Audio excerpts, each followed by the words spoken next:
सरवारे कायनात सैयदुल मुरसलीन खातमुन नबीयीन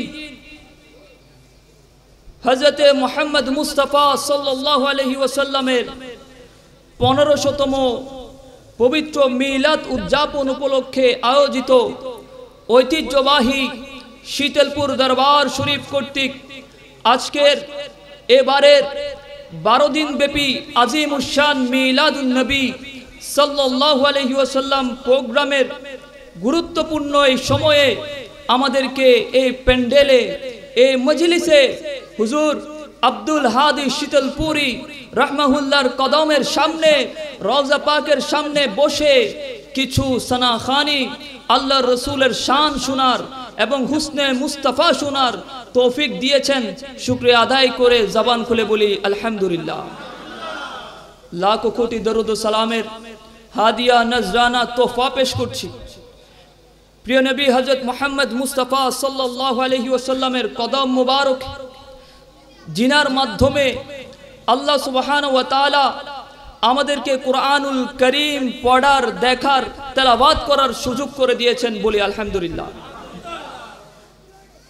आमादेरके सर्वोत्तम उम्मत हिसेबे এই দুনিয়ায় প্রেরণ করেছেন वसिला हिसेबे आमार नबी आछेन आबारो बोली आलহামদুলিল্লাহ। एमन नबीर उम्मत हिसेबे आल्लाह आमादेरके कबुल करेछेन जे नबी करीम सल्लल्लाहु अलैहि वसल्लम के आल्लाह सैयदुल मुरसलीन हिसेबे प्रेरण करेछेन जे नबी मुस्तफा सल्लल्लाहु अलैहि वसल्लमेर उम्मत हওয়ার জন্য अपरापर नबीगण आल्लाहर दरबारे फरियाद करेछेन। मुहताराम हाजिरिन आजकेर এই সুন্দর মজলিস এই সুন্দর আয়োজন এখানে আসার আমাদের একটা লক্ষ্য আছে না নাই? একটু সহযোগিতা করতে হবে। আপনারা যদি কথা না বলেন আমিও কথা বলতে পারবো না, কারণ ওয়াজ নসিহত মাহফিল এগুলার সিস্টেম হচ্ছে টু ওয়ে। আমাদের সড়ক যদি দেখি দেখবেন এক পাশে গাড়ি যায় আরেক পাশে গাড়ি আসে, ঠিক কি না? তো ওয়াজ মাহফিল একজন আলোচক শ্রোতাদের মধ্যে সম্পর্কটা এমন, আমিও কথা বলবো আপনারাও কথা বলবেন। আমি যদি 70% কথা বলি আপনাদেরকে 30% বলতে হবে। তো আপনারা যদি আমাকে কথা বলে সহযোগিতা না করেন তাহলে আমি তো আমার আলোচনা এটা গুছিয়ে আনতে পারবো না। আর আমি যতটুকু জানি এটা যেহেতু আমার বলা চলে আমার দ্বিতীয় বাসস্থান, তো এই এলাকার মানুষজন আমাকে যেমন চিনেন আপনাদেরকে তো আমিও মোটামুটি চিনি। তো আমি যতটুকু জানি এই এলাকার বাসিন্দারা আমার নবীর এত বড় আশেক, আমার নবীকে এত বেশি ভালোবাসেন, শুধু নবীজির কথা বলার দেরি ওনারা নিজেদের যে ইশক আছে আমার নবীর প্রতি সেটা জাহির করতে দেরি করে না। কথা বলেন ঠিক কি না? তো এই জিনিসটা যদি আমরা আজকে এবং 12 দিন ব্যাপী মাহফিলের মধ্যে প্রমাণ করতে না পারি, আমি তো ঘরের ছেলে, আমি তো ঘরের মানুষের বদনামি আর বাইরে গিয়ে করব না, কিন্তু আমাদের অতিথি যিনারা আসবেন ওনারা যদি বাইরে কোথাও গিয়ে এই কথাটা বলেন অমুক জায়গার মাহফিলে গিয়েছিলাম শ্রোতারা আমাদেরকে সহযোগিতা করে নাই, তাহলে এটা দরবারের যেমন বদনামি তার চেয়ে বেশি এলাকার বদনামি। এই জন্য আপনাদেরকে সহযোগিতা করতে হবে। আলোচক যিনি আসবেন আমাদেরকে সহযোগিতা করতে হবে। পারবো ইনশাআল্লাহ? আমার পূর্বে আলহামদুলিল্লাহ আমার ছোট ভাই জামিয়া আহমদিয়া সুন্নিয়া কামিল মাদ্রাসার অত্যন্ত মেধাবী শিক্ষার্থী মোহাম্মদ শাব্বির, সে খুব সাবলীল ভাষায় আরবিতে ঈদে মিলাদুন নবী সাল্লাল্লাহু আলাইহি ওয়াসাল্লামের দলিলের উপর কোন কোন কিতাবে ঈদে মিলাদুন নবীর দলিল আছে এই বিষয়টা সুন্দরভাবে উপস্থাপন করেছে। তো আপনারা দোয়া করবেন, এগুলো আমাদের সম্পদ, সুন্নিয়তের সম্পদ, ওনাদের জন্য দোয়া করবেন আল্লাহ যাতে আমাদের এই মেধাবী মুখগুলোকে হায়াতে তৈয়বা দান করেন। সবাই বলি আমিন। এশার পর্যন্ত যিনি আলোচনা করেছেন অত্যন্ত সুন্দর এবং মনোমুগ্ধকর আলোচনা, এবং একটা স্টেটমেন্ট উনি এখানে ক্লিয়ার করে দিয়েছেন যে আমাদের সমাজে একটা মিথ চালু আছে, একটা সিস্টেম আছে যে বক্তা হইতে হইলে সুরওয়ালা বক্তব্য দিতে হবে, বক্তব্য দিতে হবে সুর দিয়ে। তো উনি এত সুন্দরভাবে সুর ছাড়া ওয়াজ করেছেন, আমি আস্তে আস্তে চিস্তি টিভির মাধ্যমে লাইভে দেখলাম এত সুন্দর উপস্থাপন করেছেন শানে মুস্তাফার উপর, এবং যখন শানে মুস্তাফার কথা বলছিলেন আমার মনে হচ্ছিল আমার প্রিয় নবী হযরত মুহাম্মদ মুস্তাফা সাল্লাল্লাহু আলাইহি ওয়াসাল্লামের স্পেশাল দয়া না থাকলে এরকম আলোচনা করা যায় না। কথা বলেন ঠিক কিনা? তো উনি শানে মুস্তাফার উপর আমার বন্ধুবর আবু মোহাম্মদ মুশফিক ইলাহি হাফিজাহুল্লাহ খুব সুন্দর তাত্ত্বিক আলোচনা করেছেন। তো শানে মুস্তাফার আলোচনা হয়েছে, এখন যদি হুসনে মুস্তাফার আলোচনা না হয় তাহলে হক আদায় হবে। এই ছোট বাচ্চারা, ছোট ভাইয়েরা, তোমরা একটু সহযোগিতা করতে হবে, কথা বলা যাবে না। যদি কথা বলো পেছনে চলে যাইতে হবে। তোমরা একটু চুপচাপ ওয়াজ শুনবা, ঠিক আছে ইনশাআল্লাহ? তো যা বলছিলাম, শানে মুস্তাফার উপর আলোচনা হয়েছে এবং ঈদে মিলাদুন নবীর ফজিলত আলোচনা হয়েছে। আর এখন আমরা শুনবো হুসনে মুস্তাফার উপর আলোচনা, বলি ইনশাআল্লাহ। হুসনে মুস্তাফা মানে নবীজির সৌন্দর্য কেমন ছিল, নবীজির সৌন্দর্য কেমন ছিল এই বিষয়টা শুধুমাত্র তারাই অনুধাবন করতে পারবে, তারাই বুঝতে পারবে যাদের অন্তরে আমার নবীজির ভালোবাসা আছে, যাদের অন্তরে আমার নবীজির প্রেম আছে, যাদের অন্তরে আমার নবীজির জন্য ভালোবাসা আছে, মহব্বত আছে, ইশক আছে, শুধুমাত্র তারাই হুসনে মুস্তাফা বিষয়টা অনুধাবন করতে পারবে। কারণ হুসনে মুস্তাফা এটা এমন বিষয় যেটা কিতাব থেকে খুঁজলে হবে না। কিতাবের মধ্যে হুসনে মুস্তাফা যতটুকু আছে তার চেয়ে বেশি এটা আমাদের অনুধাবন করতে হবে, তার চেয়ে বেশি এটা আমাদের অন্তরের মধ্যে গেঁথে নিতে হবে। যার মনে নবীজির ভালোবাসা যত বেশি তার কাছে আমার নবীজির সৌন্দর্য তত বেশি। একদিন আবু জেহেল আসলো, বলে হে মুহাম্মদ সাল্লাল্লাহু আলাইহি ওয়াসাল্লাম, তাদের মধ্যে তো সভ্যতা ছিল না, বেয়াদবি করতো। বলে মুহাম্মদ তুমি এত বিশ্রী কেন? তখন আমার নবীজি বললেন সদ্দাক্তা, আবু জাহেল তুমি তো সত্য বলেছো, আমি তোমার মতো বিশ্রী। এরপরে সাহাবায়ে কেরাম তো তাজ্জব, বলে কিরে নবীজির মতো সুন্দর একজন ব্যক্তিকে আবু জাহেল বলল যে নবী বিশ্রী, আবার এই ব্যক্তি আবু জাহেলকে আমার নবীজি সত্যায়ন করলেন, বলে আবু জাহেল তুমি সত্যি বলেছো। সাহাবায়ে কেরাম প্রশ্ন করে না। কিছুক্ষণ পরে ইসলামের প্রথম খলিফা হযরত আবু বকর সিদ্দিক রাদিয়াল্লাহু তাআলা আনহু আসলেন, বলে ইয়া রাসূলুল্লাহ সাল্লাল্লাহু আলাইহি ওয়াসাল্লাম আপনি এত সুন্দর কেন? আপনার মতো তো সুন্দর আর কাউকে দেখি নাই, এই সৌন্দর্য এটার রহস্য কি? তখন আমার নবীজি বললেন সাদ্দাক্তা, হে আবু বকর তুমিও সত্য বলেছো। সাহাবায়ে কেরাম তো আর বসে থাকতে পারে না, বলে ইয়া রাসূলুল্লাহ আপনাকে আবু জাহেল বিশ্রী বলেছে, আপনি বলেছেন আবু জাহেল তুমি সত্য বলেছো। আবু বকর রাদিয়াল্লাহু তাআলা আনহু আসলেন, উনি বললেন ইয়া রাসূলুল্লাহ আপনি সবচেয়ে সুন্দর, আপনি বলেছেন সাদ্দাক্তা আবু বকর, আবু বকর তুমি সত্য বলেছো। এখন দুইজনে যদি সত্য বলে থাকে তাহলে মিথ্যা বললটাকে, মিথ্যাটা কোথায়? তখন আমার নবীজি বললেন হে আমার সাহাবায়ে কেরাম শুনো, আমি নবী হলাম আয়নার মতো, আমি নবী হলাম তোমাদের সামনে একটা আয়না। যে ব্যক্তির অন্তর যেমন আমি নবী তার জন্য তেমন। আবু বকরের অন্তরের মধ্যে তো আমি নবীজির ভালোবাসা আছে, এই জন্য সে আমার মধ্যে সৌন্দর্য খুঁজে পায়। আর আবু জাহেল তার কাছে তো আমার জন্য ভালোবাসা নাই, এই জন্য সে কোনো প্রকার ভালোবাসা তো দূরের কথা, কোনো সৌন্দর্যই আমার মধ্যে খুঁজে পায় না। সুবহানাল্লাহ। তাহলে বোঝা যাচ্ছে হুসনে মুস্তাফা, শানে মুস্তাফা এগুলার জন্য পূর্ব শর্ত হচ্ছে নবীজির ভালোবাসা। কথা বলেন ঠিক কিনা? এগুলার জন্য গুরুত্বপূর্ণ হচ্ছে নবীজির মহব্বত থাকা। নবীজির ভালোবাসা না থাকলে হুসনে মুস্তাফা এটা কখনো অনুধাবন করা যাবে। একদিন এক ব্যক্তি আমার নবীজির কাছে আসলেন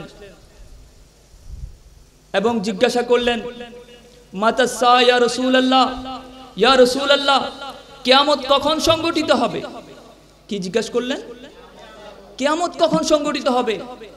আমার নবীজি বললেন মা আদাত্তা লাহা, হে আমার সাহাবী কিয়ামত কখন সংগঠিত হবে এটা দিয়ে তোমার কাজ কি? তুমি কি তৈরি করছো কিয়ামতের জন্য যে তুমি কিয়ামতের কথা জিজ্ঞাসা করছো? সাহাবী বলে মা আদাত্তু লাহা মিন কাসীরিস সালাতি ওয়ালা সাওমিন ওয়ালা সাদাকা, ও আল্লাহর নবী, আমি তো কিয়ামতের জন্য এত বেশি কোনো আমল করতে পারি নাই, নামাজ আদায় করতে পারি নাই, হজ বেশি করতে পারি নাই, উমরা বেশি করতে পারি নাই, সদকাও বেশি করতে পারি নাই, বেশি পরিমাণে ইবাদতও করতে পারি নাই। ওয়ালাকিন্নি উহিব্বুল্লাহ ওয়া রাসূলা, কিন্তু নবীজি শুনে রাখুন, আমি আল্লাহ এবং তার রাসূলকে নিজের চেয়েও বেশি ভালোবাসি। বলে ইয়া রাসূলুল্লাহ, আমি বেশি নামাজ পড়তে পারি নাই, রোজা রাখতে পারি নাই, সদকা করতে পারি নাই, কিন্তু আমি আল্লাহ এবং তার রাসূলকে বেশি ভালোবাসি। আমার নবীজি উত্তর দিতে দেরি করে নাই, বলে আনতা মা'a মান আহবাবতা, ও আমার সাহাবী শুনো, কাল কিয়ামতের ময়দানে তোমার হাসর তার সাথে হবে দুনিয়ার মধ্যে তুমি যাকে বেশি ভালোবাসো। আমার নবীজি বললেন কিয়ামত তার সাথেই তোমার হবে যাকে তুমি বেশি ভালোবাসো। আজকের এই ময়দান আমাদেরকে প্রমাণ দিয়ে দিচ্ছে, এইখানে যারা বসে আছি সকলের প্রেম, সকলের মনে আমার নবীজির ভালোবাসা আছে বিধায় আজকের এই ময়দান উপস্থিত হয়েছে। কারণ আমাদের তো রোজা, হজ, যাকাত, ইবাদত, সাদাকা এগুলোর উপর তো আমাদের আস্থা অমন বেশি নাই, কিংবা আমি তো এটা বলতে পারবো না আমি যতটুকু নামাজ পড়ছি এই নামাজ আদায় করতে করতে আমি জান্নাতে যাইতে পারবো, কোনো নিশ্চয়তা নাই। কিন্তু নবী প্রেম যদি অন্তরে থাকে, এটা আমাদের বিশ্বাস যে আমাদের নবী আমাদেরকে জান্নাতে নিয়ে যাবেন। একটা আওয়াজে বলি না সুবহানাল্লাহ। সাহাবী উনি জানতেন আমার নবীজি এই কথা বলবেন, কিন্তু আমাদেরকে শিক্ষা দেওয়ার জন্য উনি আমার নবীজির মুখে দিয়ে একটা স্টেটমেন্ট নিয়ে দিলেন যে আনতা মা'a মান আহবাবতা, ও আমার সাহাবী, তুমি আজকে দুনিয়াতে যাকে বেশি ভালোবাসো কাল কিয়ামতেও তার সাথে থাকতে পারবে। সুবহানাল্লাহ।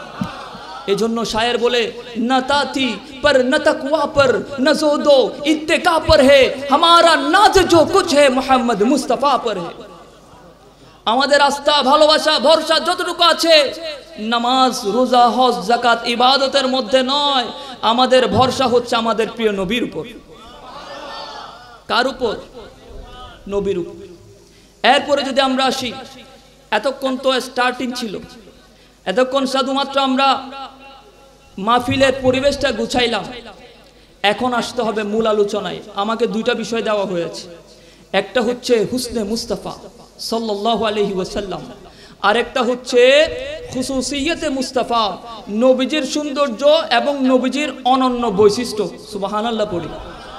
এই দুইটা বিষয়ের আলোচনা করলে দিনের পর দিন চলে যাবে, আলোচনা শেষ হবে না। কারণ নবীজির সৌন্দর্যটা এমন ছিল যেটার শুরু আছে কিন্তু শেষ নাই। এবং বলা হয় আমাদের সৌন্দর্যের প্যারামিটার যেখানে শেষ হয়, আমাদের চোখে একটা নির্দিষ্ট সীমানা আছে, হুদুদ আছে, যে একটা মানুষ সুন্দর হইলে এরকম হইতে পারে, এর চেয়ে বেশি সুন্দর হওয়া সম্ভব না। যে জায়গায় আমাদের চোখের সৌন্দর্য শেষ, ওখান থেকে আমাদের নবীজির সৌন্দর্য মাত্র শুরু। তাহলে বোঝা যাচ্ছে নবীজির সৌন্দর্য এটা এমন এক ব্যাপক জায়গা যেটার শুরু আছে কিন্তু শেষ। এই জন্য প্রিয় ভাইরা একটু মনোযোগ আকর্ষণ করছি, একটু মনোযোগ আকর্ষণ করছি। মনোযোগ আছে সবার?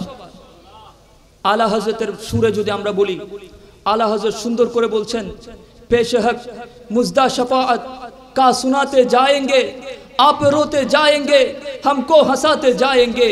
কাল কিয়ামতের দৃশ্য এমন হবে, আমার প্রিয় নবী সাল্লাল্লাহু আলাইহি ওয়াসাল্লাম সামনে হাঁটতে থাকবেন, আমরা পেছনে পেছনে নবীজির অনুসরণ করতে থাকব। আমার নবীজি আল্লাহর পক্ষ থেকে আমাদেরকে রহমতের কথা শোনাবেন, রহমতের বাণী শোনাইতে যাবেন, এবং আমরা পেছন থেকে আমার নবীজি যে আল্লাহর পক্ষ থেকে রহমতের কথা শোনাচ্ছেন সেগুলো শুনতে যাব।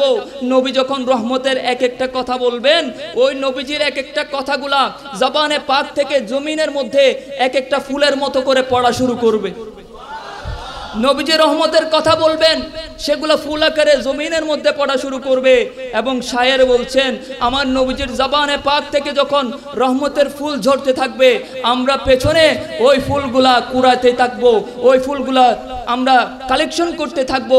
আমার নবীজি জবানে পাক থেকে রহমতের ফুল বর্ষণ করবেন, আমরা সেগুলোকে আঁকড়ে ধরে রাখবো। সুবহানাল্লাহ।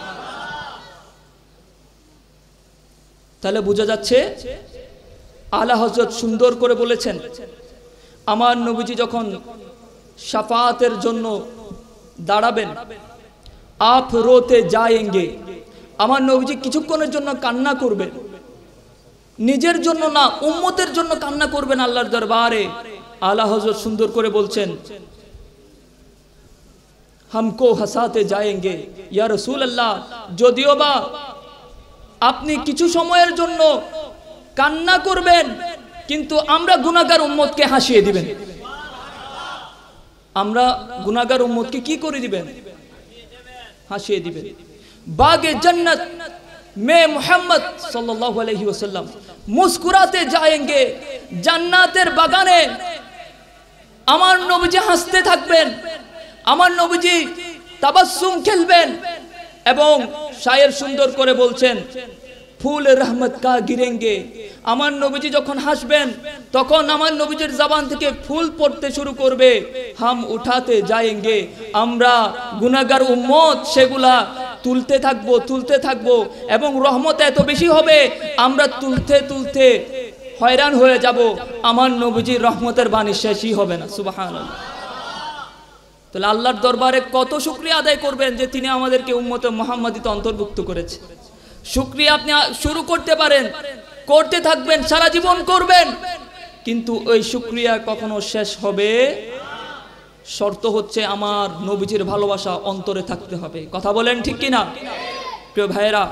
তো যে কথাটুকু বলছিলাম, হুসনে মুস্তাফা কেমন ছিল, আমার নবীজির যে সৌন্দর্য, এই সৌন্দর্যটুকু কেমন ছিল, শুরু থেকে যদি আসি, আমার নবীজি সাল্লাল্লাহু তাআলা আলাইহি ওয়াসাল্লাম উনি যখন সাহাবায়ে কেরাম থেকে বর্ণিত হাদিস, হযরত আনাস বিন মালিক বর্ণনা করছেন, কানা রাসূলুল্লাহ সাল্লাল্লাহু আলাইহি ওয়াসাল্লাম, রাসূল পাক সাল্লাল্লাহু আলাইহি ওয়াসাল্লাম ছিলেন, লাইসা বিত-তাবিলিল বা'in, বেশি লম্বা ছিলেন না, ওয়ালা বিল কাসীর, খাটো ছিলেন না, ওয়ালাইসা বিল আবিয়াদিল আমহাক, ধবধবে সাদা ছিলেন না, ওয়ালাইসা বিল আদম, বাদামি বর্ণেরও ছিলেন না। সুবহানাল্লাহ। কথাটা আপনারা বুঝেন নাই হয়তো। আমার নবীজি বেশি লম্বাও ছিলেন না, বেশি খাটোও ছিলেন না, তাহলে বোঝা যাচ্ছে উনি কি ছিলেন? মাঝারি আকারের ছিলেন। এরপরে বলা হচ্ছে আমার নবীজি ধবধবে সাদাও ছিলেন না। আমাদের সমাজে যদি দেখি, ধবধবে সাদা একটা মানুষ দেখবেন সুন্দর তেমন একটা লাগবে না, কারণ শুধু সৌন্দর্যই তো স্বভাব কিছু না, একটা মায়া তো থাকতে হবে। কথা বলেন ঠিক কিনা? তো আমার নবীজি ধবধবে সাদা ছিলেন না, আবার বাদামি বর্ণেরও ছিলেন না। তার মানে বোঝা যাচ্ছে আমার নবীজি সাদাও ছিলেন না, বাদামিও ছিলেন না, আমার নবীজি এমন একটা রঙের ছিলেন যেটা দুনিয়া না আগেও দেখেছে না পরেও দেখতে পারবে। সুবহানাল্লাহ। এত সুন্দর কালারে আমার নবীজিকে আমার আল্লাহ সৃষ্টি করেছে, এবং এই বিষয়টাকে আমার আলা হযরত কাব্য আকারে এত সুন্দর করে ফুটিয়ে তুলেছেন। তেরে খুলক কো হক নে আজিম কহা, তেরে খলক কো হক নে জমিল কিয়া, कोई तुझसा हुआ है न होगा शाहा, तेरी खालिक हुस्ने अदा की कसम। आला हजरत বলছেন, ইয়া রাসূলুল্লাহ সাল্লাল্লাহু আলাইহি ওয়াসাল্লাম, আপনার যে খুলক, আপনার যে আচরণ, আপনার যে তবিয়ত, আপনার যে আমল, এটাকে তো আমার আল্লাহ আজিম বলেছেন। ইন্নাকা লাআলা খুলুকিন আযীম। আল্লাহ কোরআনের মধ্যে স্পষ্ট বলেছেন আমার নবীজির চরিত্র, আমার নবীজির হুসনে খুলকের চেয়ে সুন্দর চরিত্র আর কারো হতে পারে? এই জন্য আলা হযরত বললেন আপনার চরিত্রকে তো আল্লাহ আজিম বলেছেন। শুধু এতটুকু নয়, তেরি খলক কো হক নে জামিল কিয়া, ইয়া রাসূলুল্লাহ, আপনাকে আল্লাহ যখন সৃষ্টি করেছেন এত সুন্দর সৃষ্টি করেছেন যে সৌন্দর্যের কোনো উপমাও আল্লাহ রাখেন নাই। বলছেন কোই তুঝসা হুয়া না হোগা, কোই তুঝসা হুয়া है না হোগা শাহা, ইয়া রাসূলুল্লাহ, আগে আপনার মতো কেউ হয় নাই এবং ভবিষ্যতেও হবে না। তেরি খালিকে হুসনে আদা কি কসম, ইয়া রাসূলুল্লাহ, আপনার সৌন্দর্যের কসম কেটে এই কথা বলছি, আপনার মতো কেউ ছিল না, আপনার মতো কেউ নাই, আপনার মতো কেউ আসবেও না। একটা আওয়াজ দিয়ে বলি না সুবহানাল্লাহ। তো নবীজির হুসন কেমন ছিল এই সামান্য আলোচনার মধ্যে তো আমাদের বুঝে যাওয়ার কথা, কারণ নবীজির হুসন এটা প্রেমিক খুব সহজে বুঝবে, আর শাতিন যারা আছে, মুস্তাকে রসুল যারা আছে, সারাটা দিন বুঝাইলেও ওরা বুঝবে না। কথা বলেন ঠিক কিনা? তো আমরা তো আশিকে রসুল, আমরা তো নবীজির সৌন্দর্যের কথা, এটা তো খুব সহজে বুঝে যাওয়ার কথা যদি মনোযোগটা থাকে। এরপরে যদি দেখি, আমাদেরকে যদি প্রশ্ন করা হয় বা আপনাকে যদি প্রশ্ন করা হয়, পূর্ণিমার চাঁদের চেয়ে সুন্দর কি আর কিছু থাকতে পারে? বলেন, পূর্ণিমার চাঁদের চেয়ে সুন্দর আর কিছু নাই। কিন্তু একদিন হযরতে জাবির বিন সামুরা রাদিয়াল্লাহু তাআলা আনহু বলছেন, হাদিস বর্ণিত হয়েছে, পূর্ণিমা রাত্রির স্নিগ্ধ আলোর মধ্যে রাসূল পাক সাল্লাল্লাহু আলাইহি ওয়াসাল্লাম লাল চাদর লুঙ্গি পরিহিত অবস্থায় নবীজি পূর্ণিমার চাঁদের নিচে দাঁড়ালেন। সাহাবায়ে কেরাম একবার পূর্ণিমার চাঁদ দেখে, আর একবার নবীজিকে দেখে। সাহাবায়ে কেরাম একবার নবীজির দিকে তাকায়, আর একবার পূর্ণিমার চাঁদের দিকে তাকায়। পরে সাহাবায়ে কেরাম থেকে জাবির বিন সামুরা বলছেন, আমি নিজে কনফিউজড হয়ে গেলাম যে চাঁদকে দেখবো নাকি নবীকে দেখবো, পূর্ণিমার চাঁদ সুন্দর নাকি নবী সুন্দর। পরে হযরত জাবির বিন সামুরা একটা সিদ্ধান্তে উপনীত হয়েছেন। তিনি বলতে লাগলেন, পূর্ণিমার চাঁদের চেয়ে আমার নবীজি কেমন সুন্দর, বলে হাজারো পূর্ণিমার চাঁদ এক জায়গায় করলেও আমার নবীজির হুসনের সামনে একটুও দাঁড়াইতে পারবে না। তাহলে বোঝা যাচ্ছে, পূর্ণিমার চাঁদের চেয়েও যদি কোনো সুন্দর কিছু থাকে, সেটা হচ্ছে আমার রাসূল পাক সাল্লাল্লাহু আলাইহি ওয়াসাল্লামের সৌন্দর্য। সুবহানাল্লাহ। এরপরে একটা রওয়ায়াত হযরতে উম্মে মাবাদ রাদিয়াল্লাহু তাআলা আনহা থেকে বর্ণিত রওয়ায়াত, নবীজির সৌন্দর্য কেমন ছিল এটা বোঝার জন্য দ্বিতীয় কোন হাদিসের দিকে যাওয়াই লাগে না, যদি উম্মে মাবাদের এই রওয়ায়াতটা আমরা শুনে থাকি। হাদিসবিদগণ বলছেন, উম্মে মাবাদ নবীজির সৌন্দর্য যত স্পেশালি, যত নাজের সাথে, হাকিকতের সাথে, সৌন্দর্যের সাথে বর্ণনা করেছেন, দুনিয়াতে কেউ এত সুন্দর করে নবীর সৌন্দর্যটা বর্ণনা করতে পারে নাই। সুবহানাল্লাহ। তো শোনার দরকার আছে না নাই?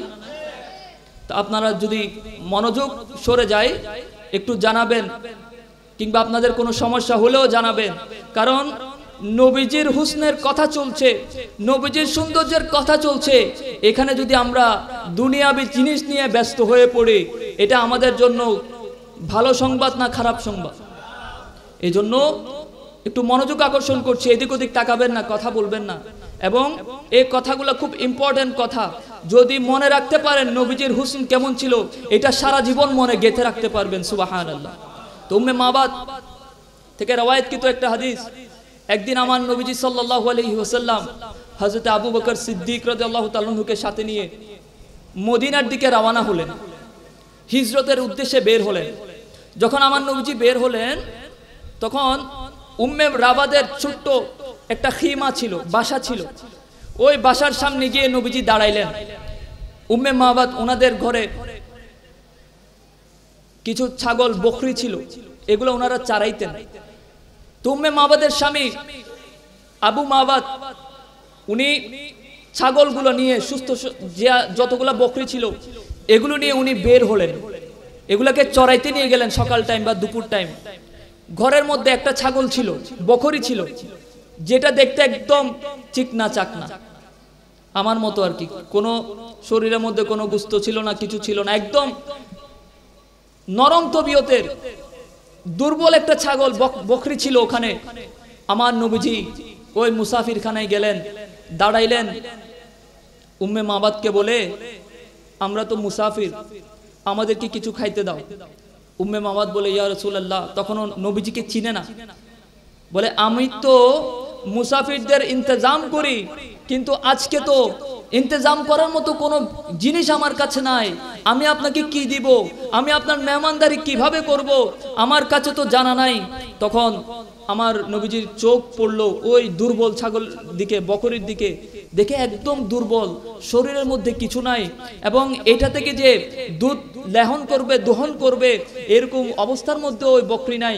তখন আমার নবীজি বললেন, উম্মে মাবাদ, যদি আপনি অনুমতি দেন তাহলে আমি ছাগলটা থেকে কি দুধ দহন করতে পারবো? বলে, এটা কি কথা বললেন? এরকম একটা দুর্বল বকরি, এটা শরীরে নাই গোশত, এটা থেকে আপনি দুধ দহন করবেন কিভাবে? আমার নবীজি বললেন, যদি আপনি অনুমতি দেন তাহলে আমি ওই ছাগল বকরি থেকে একটু দুধ দহন করব। বলে, আচ্ছা ঠিক আছে, আপনি দহন করেন দেখি। উনি তো চিনে না এটাকে, উনি তো জানেন এটা রহমতুল লিল আলামিন। তো আমার নবীজি ওই বকরির দুধগুলোকে ভালো মতো ধৌত করলেন, বকরির পিঠের উপরে হাত সুন্দর মতো মালিশ করে দিলেন, এরপরে দুধ দহন করা শুরু করলেন একটা পাত্রের মধ্যে। উম্মে মাবাতের রওয়ায়াত থেকে বলা হচ্ছে, আমার নবীজি যখন ওই বকরির পিঠের উপরে হাতটাকে মালিশ করলেন, মাত্র এই দুর্বল বকরির জায়গার মধ্যে হৃষ্টপুষ্ট হয়ে গিয়েছে। ওই বকরি এত হৃষ্টপুষ্ট হয়েছে, আমার নবীজি দুধ দহন করা শুরু করলেন, দুধ আসা শুরু করলো। আমার নবীজি পাতিলা থেকে উম্মে মাবাদের কাছে কিছু দুধ দিলেন, বলে, ধরেন আপনি পান করেন। বলে, আমি পান করব না, আপনারা যেহেতু মুসাফির, আপনারা আগে একটু পান করে নেন, এরপরে আমি পান করব। আমার নবীজি বললেন যে, আপনি আগে পান করে নেন, আপনার ঘরে যারা আছে, আশেপাশে যারা আছে, কওমের যারা আছে, সবাইকে দুধগুলা দিয়ে আসেন, এরপরে যা বাঁচবে এগুলো আমার জন্য রাখিয়েন। কথাটা বুঝতে হবে। কি বলেছেন? আপনি খাবেন তা নয়, পুরো এলাকাকে দিয়ে আসেন, যত মানুষ আছে সবাইকে খাওয়ান, তারপর আমাকে দিয়েন। আমার নবীজির হাত মোবারকের বরকত কেমন ছিল! আমার নবীজি সাল্লাল্লাহু আলাইহি ওয়াসাল্লাম যখন দুধ দহন করলেন, এরপরে উম্মে মাবাদকে বললেন, আপনার ঘরে কি আর কোনো পাতিলে আছে দুধ রাখার মতো? বলে, কেন, কি করবেন? বলে, ছাগলে তো দুধ যতটুকু বের হয়েছে এগুলো তো কিছুই না, আপনার ঘরে যত পাতিলা আছে সবগুলা নিয়ে আসলেও এই বকরির দুধ শেষ হবে না। এরপরে যত পাতিলা ছিল ঘরে সব নিয়ে আসা হলো।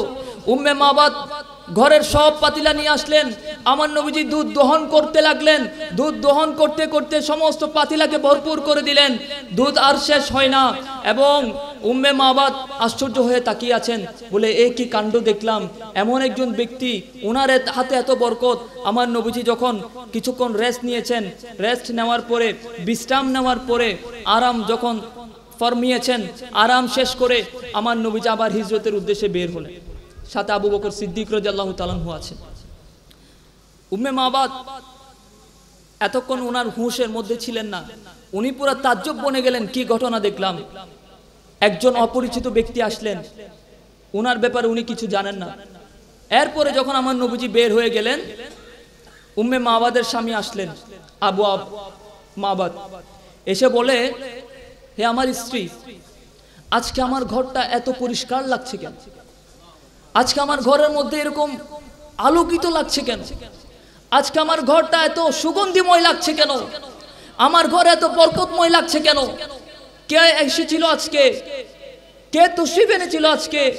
কোন মুসাফির তশরিফ এনেছিল আজকে? উম্মে মাবাদ তখন হুঁশের মধ্যে আসলেন, বলে, হায়রে, আমি তো জিজ্ঞাসা করলাম না যে ব্যক্তি আসছেন ওনার নামটা কি, উনি কোত্থেকে আসছেন, ওনার পরিচয় কি, ওনার গ্রাম কি, এগুলো কিছুই তো জিজ্ঞাসা করলাম না, আমি তো ওনার নামটাও জানি না।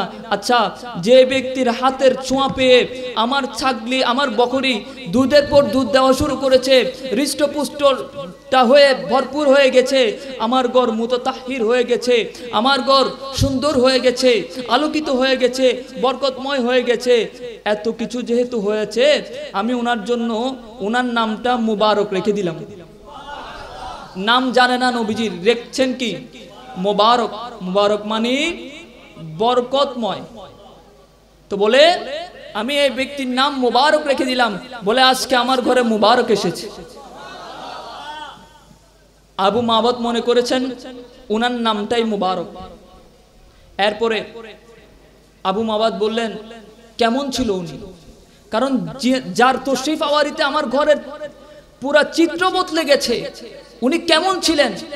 আমাকে একটু ওনার বিষয়টুকু বলো। তখন উম্মে মাবাদ বলা শুরু করলেন, আজকে যিনি এসেছেন উনি এত সুন্দর ছিলেন, আমি যখন ওনার চেহারা মোবারকের দিকে তাকিয়েছিলাম এত সুন্দর লাগছিল, কিসমুন বিসমুন, এমন সুন্দর চেহারা আমি দেখেছি যে চেহারার কোনো তুলনা কিংবা উপমা আমি আপনাকে বলে বুঝাইতে পারবো না। বলে কেমন দেখেছো? বলে কিসমুন কিসমুন বিসমুন, আরবিতে কিসমুন বলা হয় যেই অবয়বের প্রতিটা অঙ্গ আলাদা আলাদা ভাবে সুন্দর। সুবহানাল্লাহ। দুনিয়াবি কথা যদি বলি, আমাদের শরীরের দিকে তাকাইলে দেখবেন আপনার চোখটা সুন্দর, কিংবা আপনার নাক সুন্দর, কিংবা আপনার ঠোঁট সুন্দর, একসাথে সব সুন্দর এরকম পাওয়া যায় না।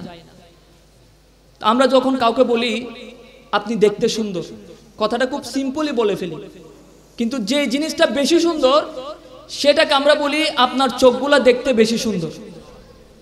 এটা বলি না যে আপনার নাকটা দেখতে বেশি সুন্দর, যে জিনিসটা বেশি সুন্দর সেটার কথা বলি। কথা বলেন ঠিক কিনা?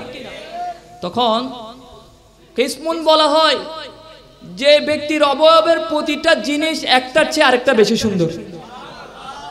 বলে যে ব্যক্তি এসেছিলেন কিসমুন বিসমুন, ওই ব্যক্তির প্রতিটা অঙ্গ আলাদা আলাদাভাবে এক এক রকম অতুলনীয় সুন্দর। বলে কেমন সুন্দর? বলে আমি যখন ওনার চোখ মোবারকের দিকে তাকিয়েছিলাম, চোখ মোবারক এত সুন্দর নূরানি ছিল, মনে হচ্ছে এই চোখের এই সৌন্দর্যের কাছে দুনিয়ার সমস্ত কিছু হারিয়ে যাবে। বলে নবীর চোখ এত, ওই ব্যক্তির চোখ এত সুন্দর ছিল যে চোখের সৌন্দর্য আমি বর্ণনা করতে পারবো না। বলে ওই ব্যক্তির নাক এত সুন্দর ছিল, নাক মুবারক এত সুন্দর ছিল যেটার কথা আমি বলতে পারবো না, বুঝাইতে পারবো না, তুলনা দিতে পারবো না। এরপরে বলে ওনার চুল মুবারক এত সুন্দর ছিল যেটার উপমাও আমি দিতে পারবো না। বলে কেমন? বলে ওনার চুল মুবারক গুলা এমন চুল মুবারক ছিলেন, দুনিয়ার মধ্যে কোন মানুষের এত সুন্দর চুল আমি কখনো দেখি নাই, আমি আপনাকে বুঝাবো কিভাবে। সুবহানাল্লাহ। এরপরে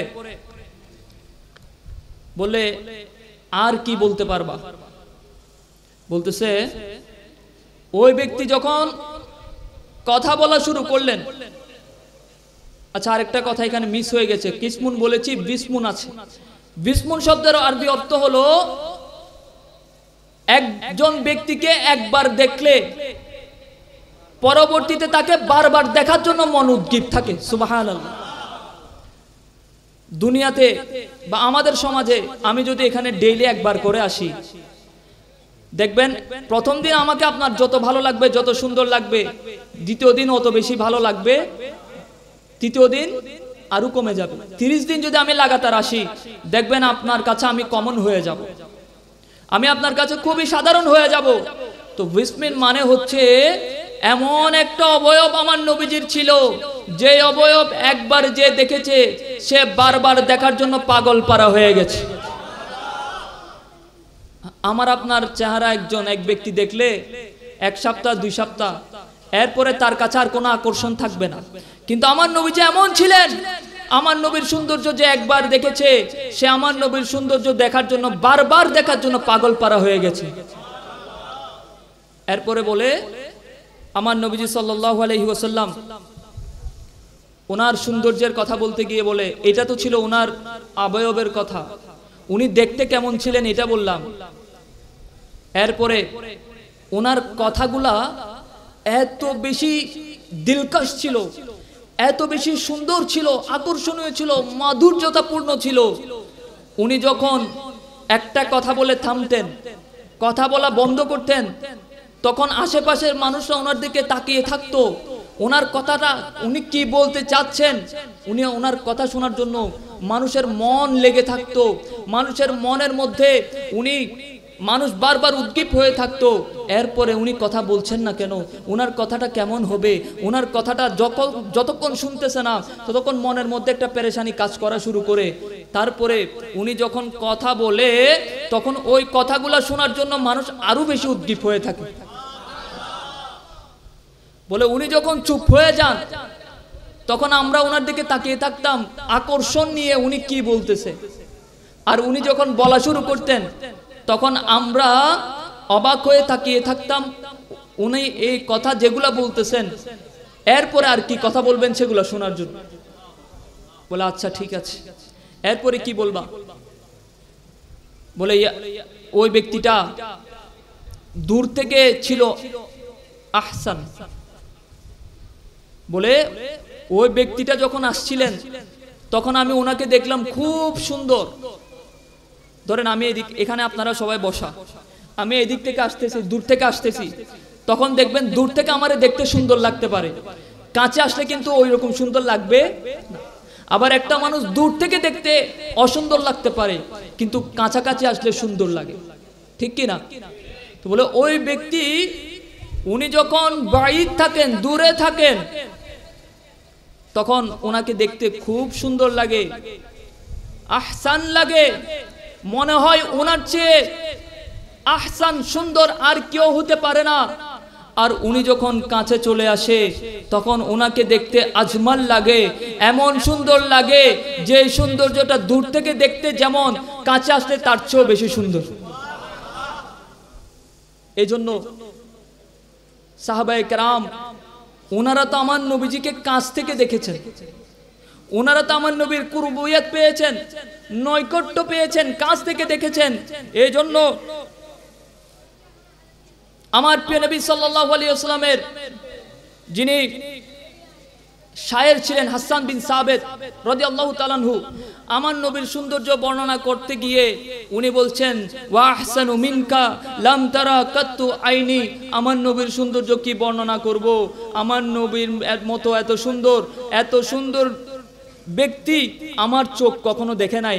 এবং বলছেন ওয়াজমালু মিনকা লাম ইয়ালিদিন নিসাউ, আর ওনার মতো আজমল, ওনার মতো এত সুন্দর কোন মানুষ, কোন ব্যক্তিকে দুনিয়ার কোন মা জন্মই দেননি। বলে ওনার যে সৌন্দর্য, এই সৌন্দর্য আমি চোখে আর দ্বিতীয় কিছু দেখি নাই। আবার ওনার যে সৌন্দর্য, এমন কোন সন্তান দুনিয়ার কোন মা জন্মই দেননি। একটা হাদিস যদি শুনি, হযরতে আবু হুরায়রা থেকে বর্ণিত হাদিস, তিনি বলছেন মা রাআইতু শাইআন কাত্তু আহসানা মিন রাসূলিল্লাহি সাল্লাল্লাহু আলাইহি ওয়াসাল্লাম। বলে আমার নবীজি সাল্লাল্লাহু আলাইহি ওয়াসাল্লামের মতো সুন্দর জিনিস দুনিয়ার মধ্যে আমি আর কখনো দেখি নাই। কি বলেছেন? শাইআন, বস্তু বলেছেন, জিনিস বলেছেন। এখন আবু হুরায়রা রাদিয়াল্লাহু তাআলা আনহু যদি চাইতেন বলতে পারতেন মা রাআইতু রাজুলান আহসানা মিন রাসূলিল্লাহ, ওনার মতো সুন্দর পুরুষ আমি দেখি নাই। বলতে পারতেন মা রাআইতু নাসা কাত্তু আহসানা মিন রাসূলিল্লাহ, কোন ব্যক্তি মানুষ আমি দেখি নাই নবীজির মতো সুন্দর। এই কথা চাইলে উনি বলতে পারতেন, কিন্তু বলেছেন কি মা রাআইতু শাইআ, নবীজির মতো কোনো কিছুই, নবীজির মতো সুন্দর এমন কোনো কিছুই আমি আর দেখি নাই। সুবহানাল্লাহ। তার মানে বোঝা যাচ্ছে নবীজি মানুষদের মধ্যে সবচেয়ে বেশি সুন্দর ছিলেন। শুধু তাই নয়, কুল কায়নাতের যত সৌন্দর্য আল্লাহ সৃষ্টি করেছেন সমস্ত সৌন্দর্যের চেয়েও আহসান আজমাল যিনি, তিনি হচ্ছেন আমার প্রিয় নবী হযরত মুহাম্মদ মুস্তাফা সাল্লাল্লাহু আলাইহি ওয়াসাল্লাম। এখন তো বললাম দূরের কথা, যারা দূর থেকে দেখেছেন ওনাদের কথা বললাম, যারা কাছ থেকে দেখেছেন ওনাদের কথা বললাম। যিনি 1450 বছর পরে এসে যিনি আমার নবীজিকে দূর থেকে দেখেছেন, দূর থেকে দেখেছেন মানে তাসাব্বুর করেছেন, ধারণা করেছেন। উনি সুন্দরভাবে লিখছেন সরতাব কদম হ্যায় তনে সুলতান জমন ফুল লব ফুল দহন ফুল জকন ফুল বদন ফুল। বলে আমার নবী সাল্লাল্লাহু আলাইহি ওয়াসাল্লাম উনি কেমন সুন্দর ছিলেন, জিনার জবান মুবারক এটাও ফুলের মতো, জিনার দেহ মুবারক এটাও ফুলের মতো, জিনার যখন মুবারক এটাও ফুলের মতো। আরে কোন কোন বিষয়ের কথা তোমাদেরকে বলবো। আমার নবীজি সারাফা, আমার নবীজিকে আল্লাহ সুবহানাহু ওয়া তাআলা এত সুন্দর বানিয়েছেন, যেই সুন্দর হচ্ছে অদ্বিতীয়, যেই সুন্দর কখনো দুনিয়া নবীজির আগে দেখেও নাই, নবীজির পরে ও দেখবে, এমন সুন্দর ছিলেন আমার নবীজি। যে কথাটুকু বলছিলাম, উম্মে মাবাদ ওনার স্বামী আবু মাবাদকে বললেন উনি এমন এমন ছিলেন, এমন এমন ছিলেন, এত সুন্দর ছিলেন। উম্মে মাবাদের কাছে নবীজির সৌন্দর্য শুনে উম্মে মাবাদের স্বামী অবাক আশ্চর্য হয়ে গেছে। বলে শুনো, তোমাকে একটা কথা বলি, আজকের পর থেকে যদি ওই মোবারককে তুমি কখনো দেখো আমাকে ডাক দিবা। আমি এখন থেকে দূরে কোথাও যাব না ছাগল চড়াইতে, আমি ঘরের আশেপাশে থাকবো, কারণ মুবারক কখন আসবে আমি যদি দূরে থাকি তাহলে আমি তো তারে আর দেখতে পাবো না। এই জন্য আমি আজকে থেকে ঘরের আশেপাশে থাকবো, তুমি যখনই মুবারককে দেখবা তখনই আমাকে ডাক দিবা। সুবহানাল্লাহ। বলে ঠিক আছে, কিন্তু তারা তো বেকুল হয়ে আছে, আমার নবীজিকে আবার কবে দেখবে, নবীজির সৌন্দর্য কিভাবে দেখবে, বেকুল হয়ে আছে। উম্মে মাবাদ ওনার ছেলে একদিন দেখলেন হযরত আবু বকর সিদ্দিক রাদিয়াল্লাহু তাআলা আনহুকে ওই রাস্তা দিয়ে হেঁটে যাচ্ছেন। উনি ওনার আম্মাকে ডাকা শুরু করলেন, ইয়া উম্মি, হে আমার আম্মা, আম্মা শুনেন শুনেন। বলে কি হয়েছে, চিৎকার করো কেন? বলে আম্মা, মোবারকের সাথে যে ব্যক্তি এসেছিলেন, যে আমাদের ঘরে তশরিফ এনেছিলেন, আমি উনাকে দেখছি, ওই দেখেন উনি হেঁটে যাচ্ছেন। বলে উনাকে তাড়াতাড়ি দাঁড়াইতে বলো, আমি আসতেছি। উম্মে মাবাদ দৌড়ে ছুটে গেলেন, হযরত আবু বকরকে জিজ্ঞেস করলেন, হে অমুক ফুলান, মোবারক কে ছিল, মোবারক কোথায় থাকে, মোবারকের পরিচয় কি আমাকে একটু বলো। হযরত আবু বকর সিদ্দিক বলেন, মোবারক উনি কে? উনাকে তো এমন কাউকে তো আমি চিনি না, মোবারকটাকে আপনি এত সুন্দরের ব্যাখ্যা করছেন, বিশ্লেষণ করছেন, কিন্তু এই মোবারককে? বলে ওই যে আপনি আসছিলেন ওনার সাথে, যিনি ছাগল বকরির উপর শুধু হাত লাগিয়েছেন, মালিশ করেছেন, বুলিয়ে দিয়েছেন, আমার ছাগল হৃষ্টপুষ্ট হয়ে গেছে, ওই ব্যক্তিকে মোবারক হিসেবে আমি চিনি। বলে না না, উনি তো মোবারক না, উনি হচ্ছেন রহমতুল লিল আলামিন নবী মুহাম্মদ মুস্তাফা সাল্লাল্লাহু আলাইহি ওয়াসাল্লাম। বলে আচ্ছা, আমাকে ওনার কাছে নিয়ে যাও, আমি ওনার কাছে যাইতে চাই। বলে ঠিক আছে, আপনি যেহেতু ওনার কাছে যাইতে চাচ্ছেন, চলেন আপনাকে নিয়ে যাব। উম্মে মাবাদের ছেলেকে নিয়ে হযরত আবু বকর সিদ্দিক আমার নবীর দরবারে ছুটে আসলেন। আমার নবীজির কাছে যখন আসলেন, উম্মে মাবাদ আমার নবীজিকে দেখা মাত্রই কলমে পড়ে ফেললেন। আমার নবীকে দেখা মাত্রই কলমা পড়ে ফেললেন। হযরতে আব্দুল্লাহ বিন রাওয়াহা থেকে বর্ণিত একটা হাদিস, তিনি বলেন, আমার নবীজি সাল্লাল্লাহু আলাইহি ওয়াসাল্লাম যদি কোনো মুজিজাও না দেখান, কি না দেখান, একটু কথা বলতে হবে, মনোযোগ আছে আপনাদের? বলে আমার নবীজি যদি কোনো মুজিজা নাও দেখান, এরপরও আমার নবীজির সৌন্দর্য দেখে কাফেররা ঈমান নিয়ে এসেছে। শুধু আমার নবীর চেহারা মোবারক দেখেছেন, কাফেররা কালমা পড়তে আর দেরি করেন। সৌন্দর্য কেমন হতে পারে? আমাদের কাছে সৌন্দর্যের একটা বিশ্লেষণ আছে, সেটা হলো কি, হযরতে ইউসুফ আলাইহিস সালামের সৌন্দর্য দেখে তৎকালীন নারীরা লেবু কাটতে গিয়ে হাত কেটে ফেলেছে, খবর ছিল না, ঠিক কিনা? মুহাদ্দিস আব্দুল হক দেহলভি রাহমাতুল্লাহি আলাইহি উনি ওনার কিতাবের মধ্যে লিখছেন, বলে আমার নবীজি সাল্লাল্লাহু আলাইহি ওয়াসাল্লামকে আমার আব্বাজান স্বপ্ন দেখেছেন। একটু আওয়াজে বলি না সুবহানাল্লাহ। বলে আমার নবীকে আমার আব্বাজান কি দেখেছেন? স্বপ্নে দেখেছেন। আমার আব্বাজান চিন্তা করছিলেন হযরত ইউসুফ কেমন সুন্দর ছিলেন। এটা যখন আমার আব্বা চিন্তা করছিলেন, আমার নবীজি আমার আব্বার স্বপ্নে এসে এতটুকু বলেছেন, হে অমুক শুনো, আমি নবীজির সুন্দরের সামনে কোনো সৌন্দর্য টিকবে না, কিন্তু আমার আল্লাহ আমার সৌন্দর্যটাকে লুকিয়ে রেখেছেন। আমার আল্লাহ আমার সৌন্দর্যটাকে দুনিয়ার সামনে উন্মুক্ত করেন নাই শুধুমাত্র গায়রতের জন্য, শুধুমাত্র গায়রতটা ধরে রাখার জন্য। কারণ আমার সৌন্দর্য যদি আল্লাহ পৃথিবীর বাসীর সামনে খুলে দিতেন, তাহলে মিশরের রমণীরা তো হযরত ইউসুফের সৌন্দর্য দেখে হাত কেটেছে, আমার জন্য এর চেয়ে বেশি করতে পারলে তাও করতো। সুবহানাল্লাহ।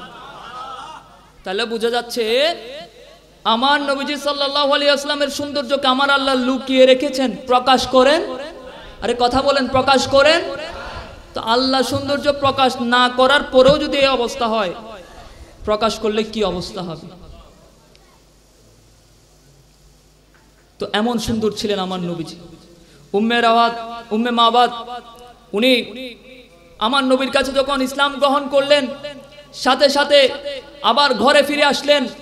ঘরে ফিরে আসার পরে উম্মে মাবাদ ঘরে প্রবেশ করলেন। কিছুক্ষণ পরে উম্মে মাবাদের স্বামী আসলেন। দেখতে পেলেন ঘর আগে যেরকম সুন্দর ছিল, পবিত্র ছিল, আলোকিত ছিল, সুগন্ধিময় ছিল, উনি দেখতে পেলেন এর চেয়ে বেশি সুন্দর হয়ে গেছে, এর চেয়ে বেশি আলোকিত হয়ে গেছে, এর চেয়ে বেশি সুগন্ধিময় হয়ে গেছে। বলে, স্ত্রী উম্মে মাবাদ মোবারক আজকে এসেছিল, তুমি আমাকে খবর দাও নাই কেন? বলে, মোবারক তো আজকে আসে নাই, তাইলে এই অবস্থা কেমনে হইল? বলে, শুনেন বলি, মোবারকের দরবারে আমরা গিয়েছিলাম, দিন ইসলাম কবুল করে ফিরে এসেছি, এবং আসার সময় হুসনে মুস্তাফার যে নজারা আমরা নিয়ে এসেছি, হুসনে মুস্তাফার নজারা দ্বারা আমাদের ঘরকে আমরা আলোকিত করে দিয়েছি। নবীজি আসতে হয় নাই, নবীজি থেকে যে সৌন্দর্য ওনারা দেখে এসেছেন, ওই সৌন্দর্য দ্বারা ঘর আলোকিত হয়ে গেছে। তাহলে বোঝা যাচ্ছে নবীজির সৌন্দর্য এটা কখনো কল্পনার মধ্যে আনা যাবে? আমরা ঘন্টার পর ঘন্টা আলোচনা করব, কিন্তু নবীজির সৌন্দর্য বর্ণনা করে শেষ করতে পারবো? শুধুমাত্র একটা রওয়ায়াতের কথা, এখনো কিন্তু রওয়ায়াত শেষ হয় নাই। এরপরে উম্মে মাবাদের স্বামী আবু মাবাদ উনি আমার নবীর কাছে গেলেন, দিন ইসলাম গ্রহণ করলেন, এবং এরপর থেকে ওনারা ইসলাম ধর্মের অনুসারী হয়ে গেলেন। শুরুতে বলেছিলাম উম্মে মাবাদ যখন আমার নবীজির সৌন্দর্য বর্ণনা করলেন, এর চেয়ে সুন্দর ঘটনা, এর চেয়ে সুন্দরভাবে আমার নবীজির সৌন্দর্য কেউ কখনো বর্ণনা করতে পারে নাই, কখনো বর্ণনা করতে পারবেও না।